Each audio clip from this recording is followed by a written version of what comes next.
በፈጣሪ ስም ለለምናችሁ ይሄን ቪዲዮ አታሳልፉት።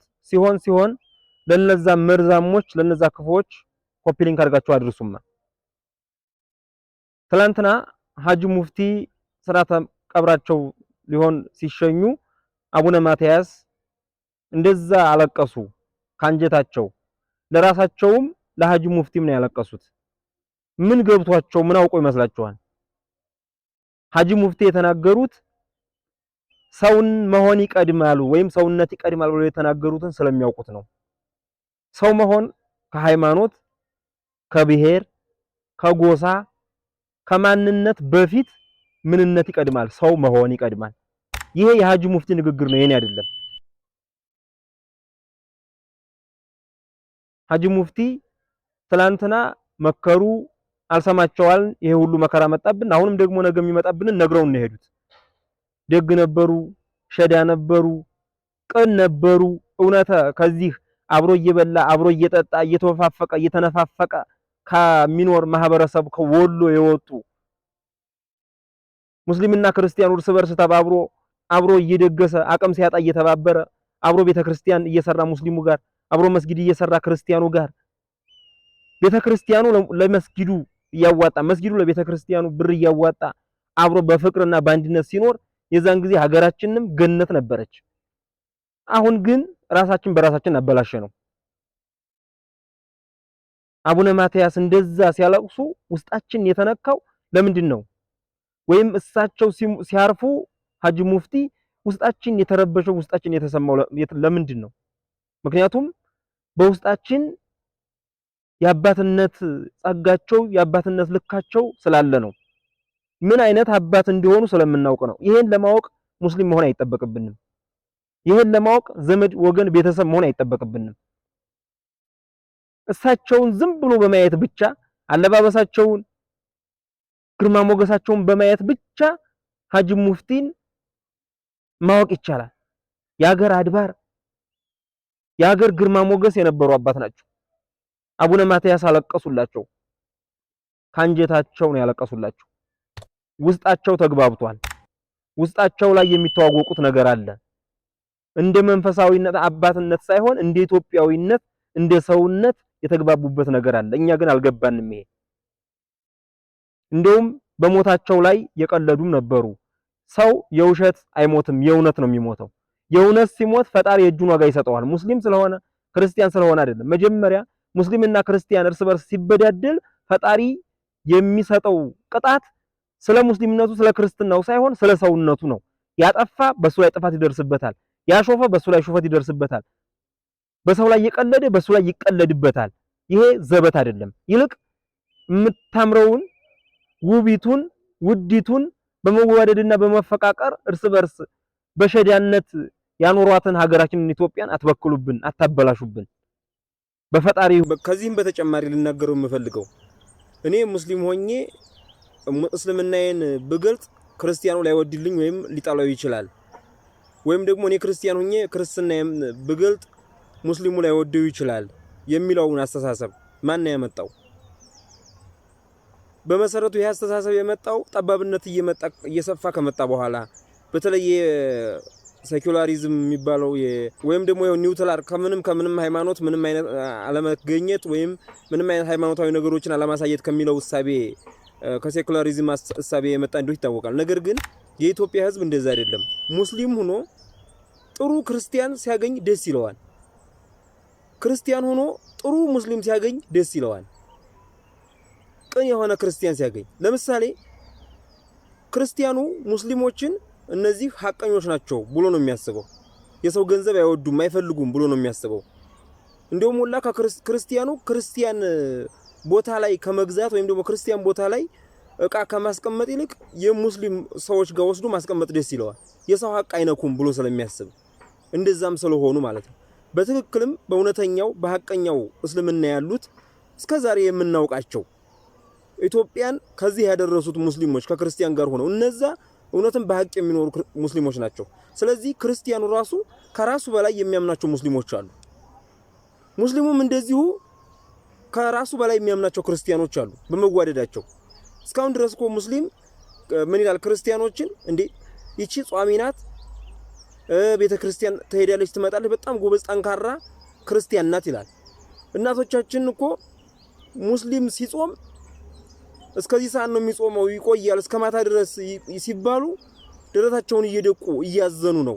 ለዛ ለሚጾመው ሰው እያዘኑ እያሳዘናቸው እኮ ነው የሚውሉት ካንጀታቸው ማለት ነው።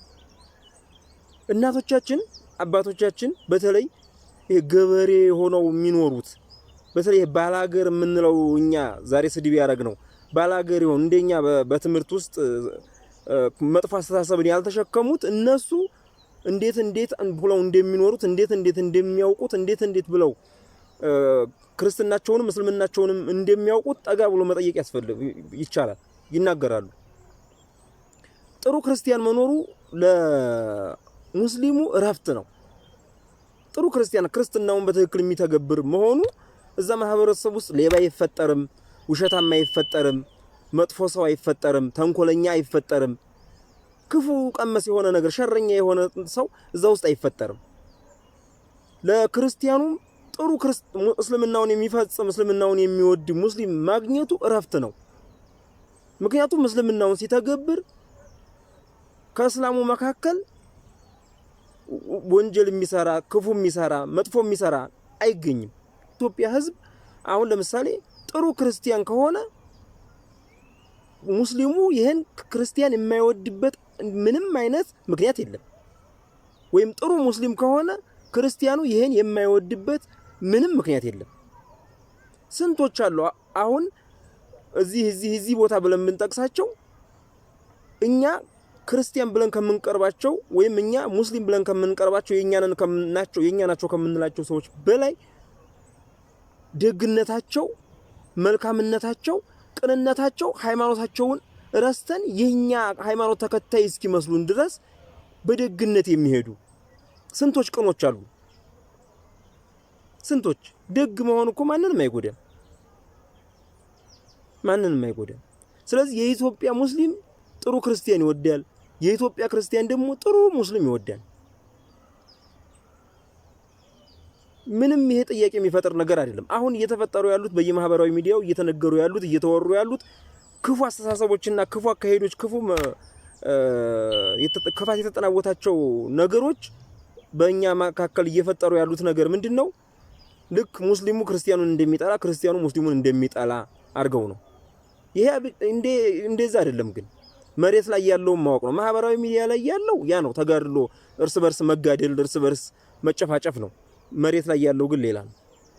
ይሄን ሃይማኖቱን ተውትና እስኪ የኦሮሞውን ገበሬ ሂደህ ስለ አማራ ስለ ኢትዮጵያ ጠይቀው፣ ወይም የአማራውን ገበሬ ሂደህ ስለ ኦሮሞ ስለ ኢትዮጵያ ጠይቀው፣ የትግራዩን ሂደህ ስለ አማራ ስለ ኦሮሞ ጠይቀው፣ የኦሮሞውን ስለ ትግራይ ጠይቀው። እኛ ከምናውቀው አስተሳሰብ ውጭ ነው። አሁን አንድ ገበሬ አሳድሩኝ ብሎ አንድ ሰው ቢሄድ ከዚህ ዘር የመጣህ ነህ ብሎ አላሳድርም ይላል? በፍጹም አያደርገውም፣ አይልም። ይሄ እነሱ የተሰሩበት ይሄን ስለማይፈቅድ ማለት ነው። እነሱ ልባቸው ንጹህ ሸዳ ስለሆኑ ማለት ነው። ነገር ግን ተማረ የተባለው አካል አገሪቱን እያጠፋትም አገሪቱን እያወደማትም ያለው ትንሽ ትምህርት ቃየው ትንሽ በተማረ ቁጥር ብሬኖሽ እንደሚሉት ጭንቅላቱ እየታጠበ ፖለቲካ መርዝ እየጠጣ እየመጣ አገር ካላጠፋው የሚለው አካል ብቻ ነው አገሪቱን እያበላሻት ያለው።